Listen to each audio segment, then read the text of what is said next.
Hello everyone and welcome back to Bitwig Studio. This is lesson 5.86, and in this lesson we're going to familiarize ourselves with how Bitwig Studio deals with Midi. So up until now we haven't really talked about working in Midi. We've always been using audio clips, or we've been designing sounds where working with Midi data hasn't been that important. But now let's actually talk about working in Midi.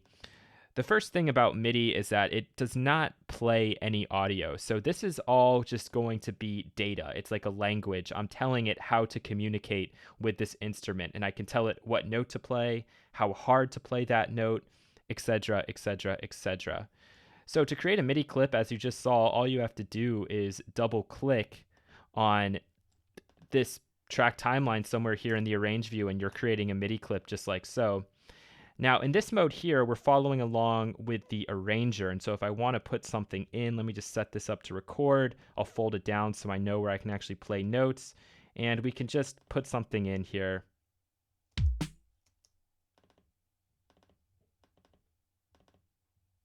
Whatever it might be.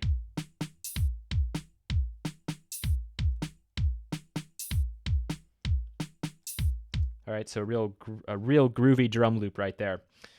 But I'm showing you this so I can show you the differences between how you can change these clip lengths. So again, we're here in the arrangement view. If I want to increase the length of the clip, I can pull it out like so. So if I want this to be a 3-bar clip instead, I can do that, and I can go in and add some more notes in here.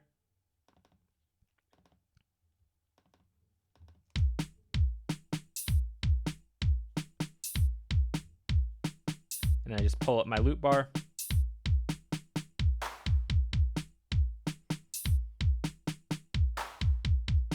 So now if I want to change the velocity, assuming I have velocity sensitivity going on this drum beat, which I do, I can change some of these around, add in some kind of ghost notes.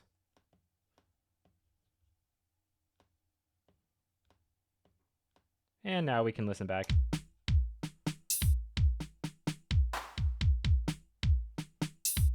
That's a little too loud.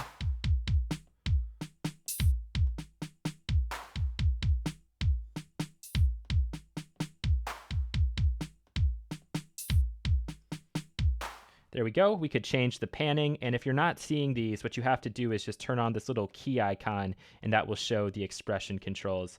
So now maybe I want to pan these guys out a little bit. And if for some reason you have notes that are overlapping, what you'll have to do is just click on the clip, and then that will highlight the one that you're going to be maneuvering around. So let's take this one, pull him back, take this guy, pull him up a bit. Maybe we'll pull you up too. And this is an example where you can see them overlapping, but if I click on the clip that the little note that I want to edit, that's what's going to show up down here.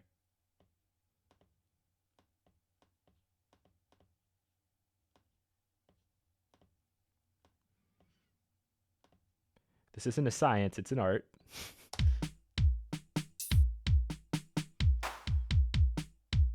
So you can hear that like so. I also have the timbre control. The timbre control is hard routed to Bitwig specific instruments. So if you have a VST or something, this isn't going to do anything, but I can click on timbre. I could go into the instrument specifically, find one of these samples that I've used. I've used this one quite a bit, which I think is that guy.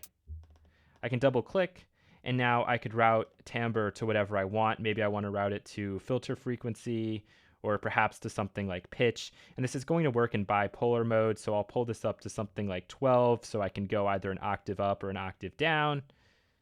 And once I get this just right, all right, close enough for me, I can go into the clip, I could select timbre, and now I could change the pitch of these guys. And with these, the really cool thing is you can actually add additional breakpoints. So you can do some like slides. With percussion sounds, it's not really going to work that well, but whatever. We're just doing it for fun.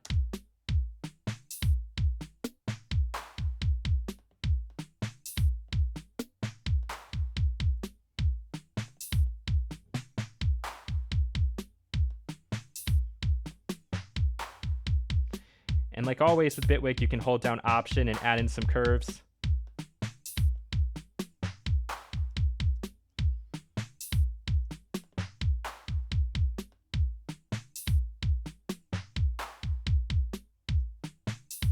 And so that's really the basics of MIDI clips, all right? You can create them.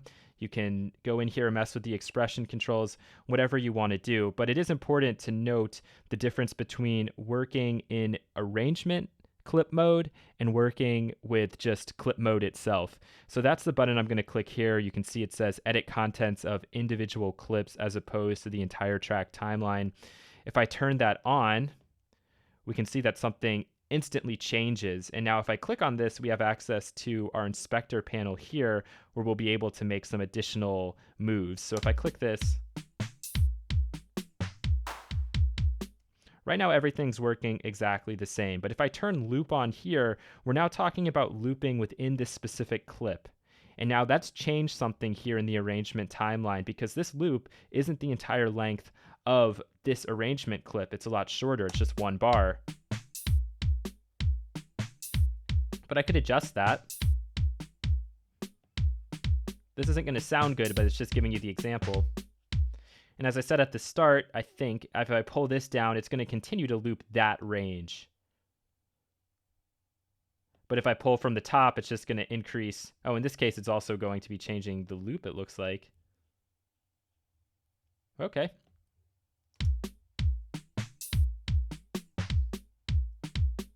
That's interesting. I wasn't expecting that to happen. But I could pull this loop now back out to the full length here. And I think the reason why it was doing that is because I am in loop mode here as opposed to it off. And then I could go in here and pull that out in loop. So it's up to you how you want to approach that.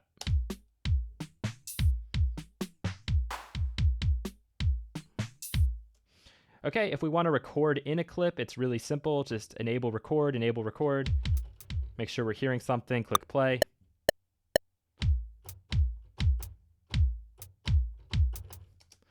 And you can go in, quickly make a trim and adjustment there. We could play it back.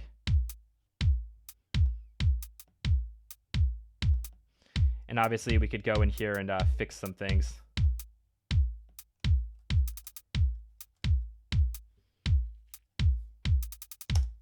Whatever you need to do is what you can do. Now we're working with a drum machine here. And with a drum machine, it works a little bit different than a piano. And I'll explain the difference quickly. If I create an instrument track, add in a sampler, and just drop in the first preset. If I record in here, let's turn that off.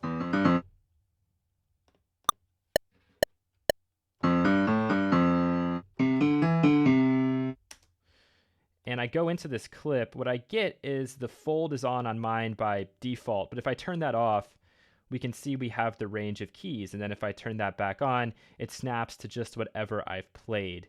So if you know that those are all the notes that you're going to have in your melody, your harmony, your bass line, then you can put this on and it makes editing things a little bit easier for you. With it off, I can go and I can zoom in, but I can never zoom in any greater than this. And that's what fold mode is going to do by default for you. Okay? The difference with the drum machine is that if I go in and decide to record something, all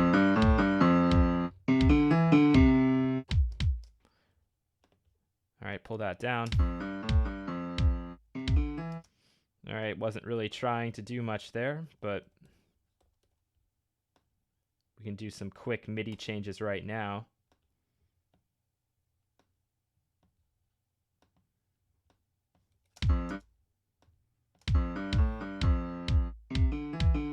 Now with fold mode enabled here, it doesn't just show me the one clip, it actually gives me everything that's inside of that drum machine. But if I was to play something, a note that doesn't have a drum cell on it, so for example,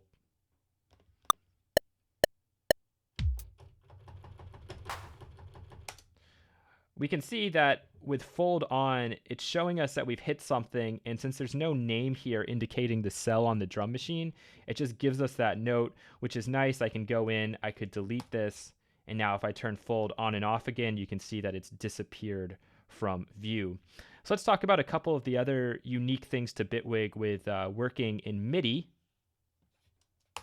And to do that, I'm going to use a couple of acoustic pianos here. Let me just take that piano, option click and drag it on. And now I'm just going to go make a quick clip here. go into this piano. I can go into edit view if I want a bigger range here, turn fold off, find the octave range I want to play in. I'll use C1. And we can turn this on if we want to preview again, but I don't want that on. So we'll just make a quick little clip. Actually, no, I'm going to pull that down.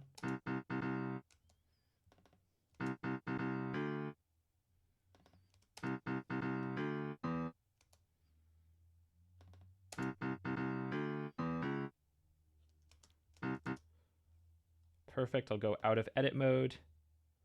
We'll decrease the size of this loop. And I'm going to switch this into working in a range view to make life a little bit easier for myself. Let's turn fold on.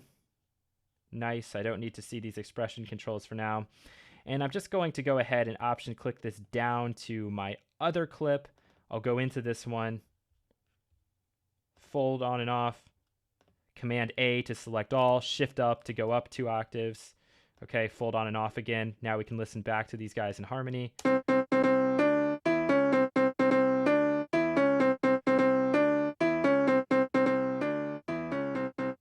But let's say I want to make some changes to the second voice. Maybe I want things playing somewhere else, or I can do a little bit of counterpoint in here. There is a cool way in Bitwig Studio that allows us to see both clips at the same time and make adjustments accordingly. How am I going to do that? Well, I'm going to go to edit mode, and the reason I like using the edit panel is just because it's bigger, so we can see everything inside of here. Now what I'm going to do is I'm going to click this first button, toggle layered editing, and I'll turn fold off for this example. And now what I'll be able to do is I can visualize multiple clips from different tracks. All right? And whichever one I select, that's the one that I'm going to be editing. So let's say I want to edit my one that's an octave above. It's this guy right here.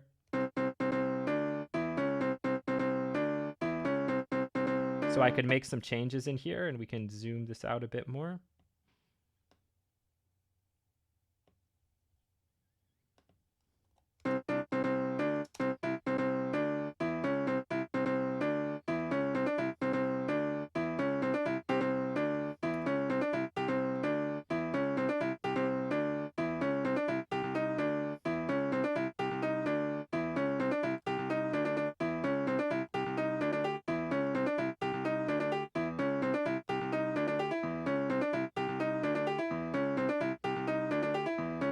All right, awesome, but maybe I want to go down and change this other note. All I'd have to do is actually click on it, and you'll watch that it's going to jump over to the green one here as being my primary edit, whatever you'd call it, edit clip mode. So I could change this and then have it play something different.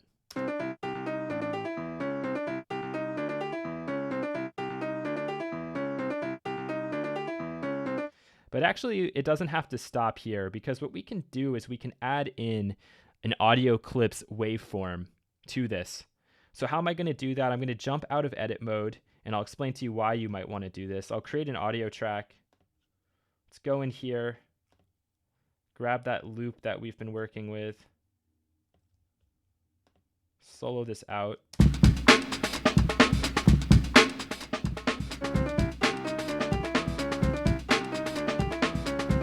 Okay, so check this out. This is really cool. I'm going to go back into edit mode yet again. And we still have this multi-clip layered editing enabled. And what I can do is for my background, I can actually select Funky Drummer here. And with that selected, now what I can do is I could zoom in on this and get rid of the inspector panel. And I can look and see these grooves, and I can say, okay, how do I want my audio clips to align with the grooves? Maybe I could pull this a little bit back. Pull this guy a little bit back. Try to keep these guys together. And you can actually do that by just holding and dragging, and then you can control both.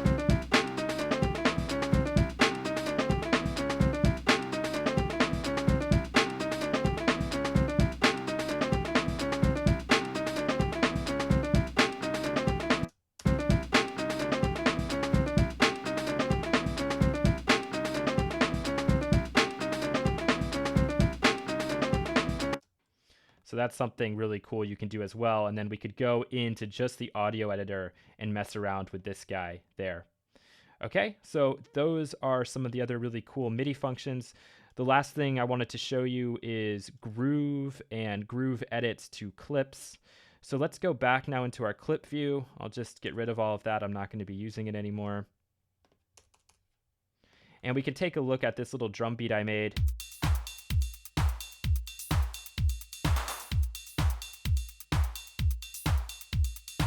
That certainly leaves something to be desired, but you know, for example, it's good enough for us. All right, so what if I double click this and open up the inspector panel, and I want to turn layered editing off, is we see here a few different controls. This one is our shuffle control, and if this is turned on, what it means is if we have global shuffle enabled up here, it's going to apply whatever setting we put there to this clip. So what I'll do first is I'll turn shuffle on without this, and I'll just set something crazy.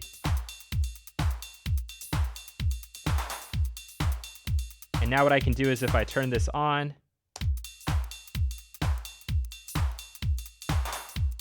we can hear that crazy shuffle. We could also apply some accent. So if we want a little bit more force on the downbeats, I could put it on there.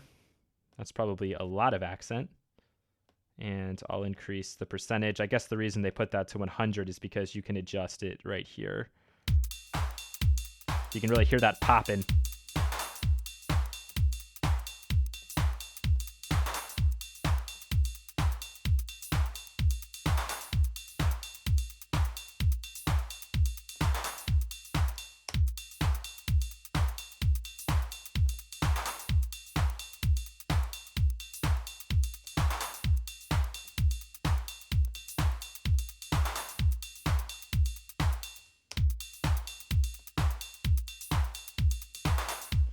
So this is all about looking for that sweet spot.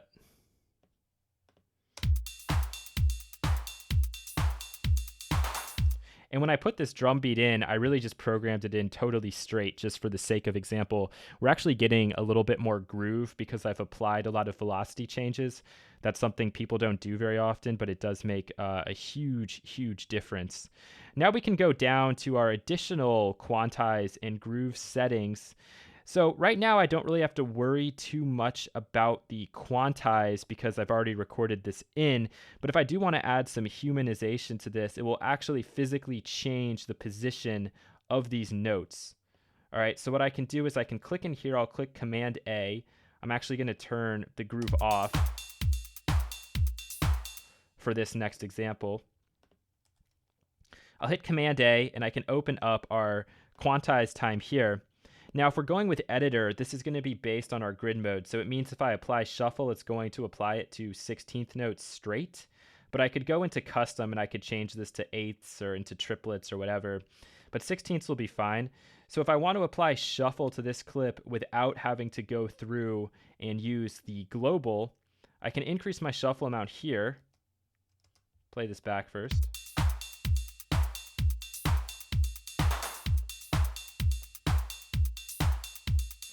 And then I can apply it to the clip. So get ready for it's going to make a big difference.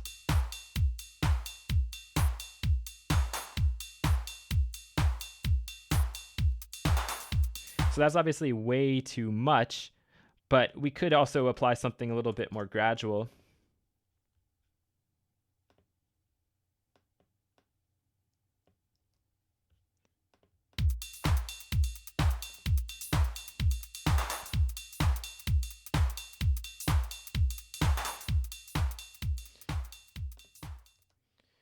Okay, so just to clarify up this quantize time, there's one thing you need to be very familiar with, and that's that no matter what we do, it's always trying to start by quantizing something. So if it's trying to quantize it back to 16th notes, wherever these notes are falling, if they're not falling on 16th notes, the first thing it's looking to do is to snap that to 16th notes based on how aggressive of a setting we have here. And then our shuffle and humanize is also going to occur, but it's going to occur after we've snapped back to the grid. All right, so that's very different from working with the shuffle up here, which is always going to be pushing things off the grid. This is pushing things onto the grid and then slightly changing them up. So if I'm using Humanize, for example, I can always click apply, apply, apply, and I'll get random results from that. Okay, and if I go up to 100%, we can see that it still doesn't change things too much because it is working on snapping everything to the grid. With shuffle, again, we can see the kind of differences we're getting. The more times we apply it, though, the more aggressive it's going to sound.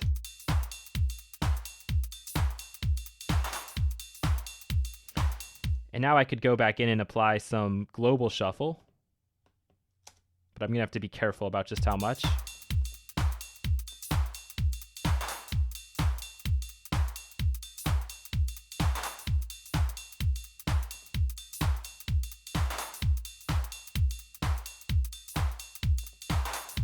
Okay, so this one note is not sounding very good.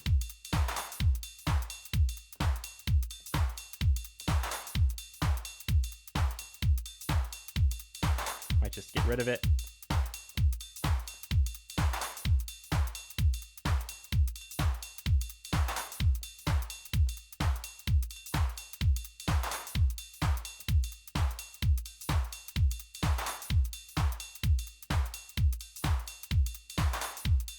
Okay, there we go. The final thing I want to show you is clip automation as opposed to working in arrangement view automation. So we know if we're doing automation in here, we're just following it along. And if we wanted to follow the clips in the arrangement view, we would go ahead and have this thing enabled. Now, this has been my downfall a number of times working in this program, thinking that I've had this on or off and then moving clips around and sometimes having it copy it, sometimes not. That's not programming error, that's just my own user error. But to prevent ourselves from having those sorts of problems, we can work with clip automation. And clip automation in this program is pretty powerful. So how do we get there? Well, we have to open up the automation editor panel. But what I like to do is I like to be able to see my notes and my automation at the same time. So the way I'm going to do that is I'm going to go into edit mode, and then I can turn on automation down here. So now we have the clip automation. We'll get rid of those expression controls, and we can pull this right up. So in absolute mode, which we're in right now, and if we don't have this free running or loop enabled, what's going to happen is it's going to work very similar to what we have in the arrangement view. I can tab over here, excuse me, and I'm just going to go into my effect here. I'm going to click on the mix, and now if I go back into edit view here, that will be the latest thing that I've clicked. So we'll just zoom out a bit, and we'll draw in some automation. Have it come up and then kind of come back down.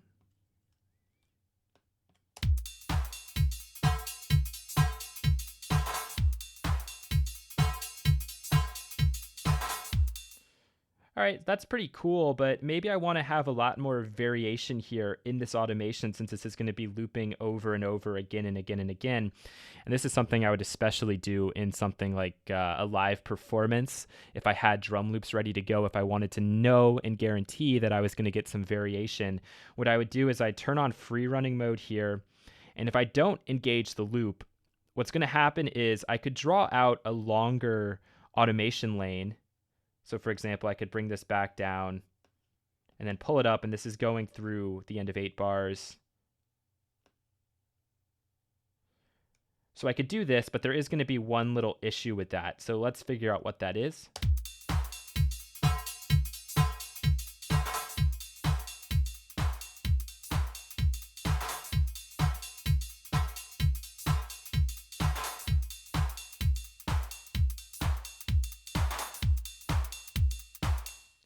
The issue is that after that 9 bars finishes in free running mode, it's going to stick to whatever we have at the end of those 9 bars. If I turn on loop and I pull this up to 9, and I pull this up to 9, what's going to happen is that now it's going to continue to loop this even at the end. So we'll do something really aggressive so we know where this is finishing. And now we'll just play it back so we can hear how that works.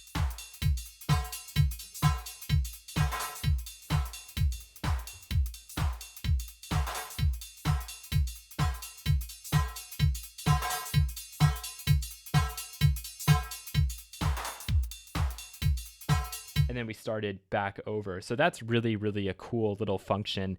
For the most part, when I'm working with automation, I do tend to do it in the arrangement view. But if we're talking about live performance and triggering back clips, this is a godsend for instantly adding in variation to percussion or whatever you want to do. Okay, so we can talk about the other modes as well. I'm just going to go back and delete all of these points. Probably should have been smarter and not made so many. But there we go. So we have 3 additional types of automation. This is additive mode and this is multiplicative mode. Additive mode works in the following way. If I go back to my drum kit here, if I'm down at 0 and I'm in additive mode, what's going to happen is that if I try to apply automation here, we see that we're getting a -50. So if I try to go from -50 up to 0, or maybe just below, no effect is going to occur. Because in additive mode, everything is relative, okay? Which means that it's relative to wherever this is set. So if I set this to 50, and then I'm going up and down, what it's going to do is it's actually going to fade from the 0 up to the 50.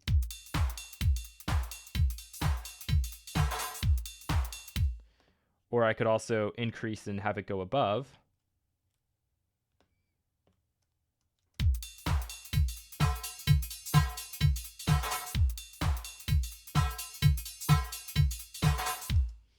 Which is awesome. And I think that's kind of a cool one if you like working with percentages and not so much dialing in exact numbers. That works particularly well if you're planning to move both up and down and your effect is starting at something other than 0. The last mode is a little bit more difficult. This is multiplicative. And this is all in relation to if your mix is set up to like 100. So whatever your max value is, let's say our max value is 84, the only way I can ever hit 84 is if I send this up to 100%. All right, so we can take a look at that.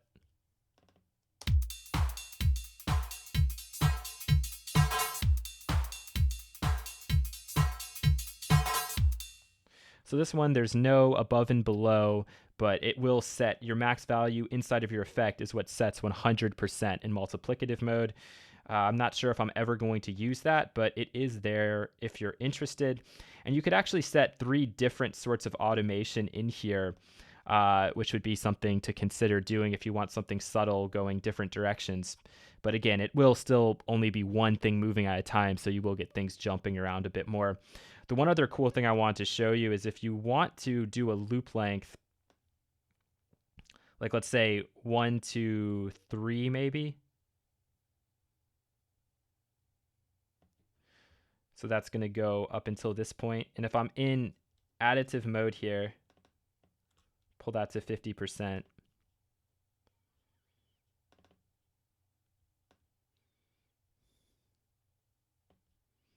To 1, 3. If we move into absolute mode here, and this is again just going to be continuing to repeat this over and over again. Let's pull this up to 1, 3 as well.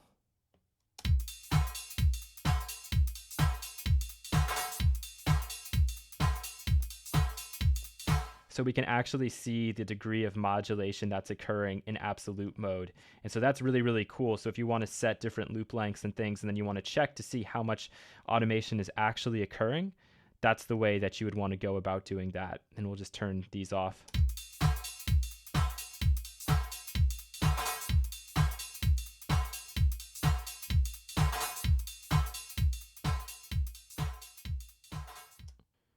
All right, so hopefully you guys can have some fun with that. I know this was kind of a long video, but I hope that that clears up any confusions that you might have had with working with Midi. So thank you so much for watching, and you'll hear from me again in the next lesson. Take care.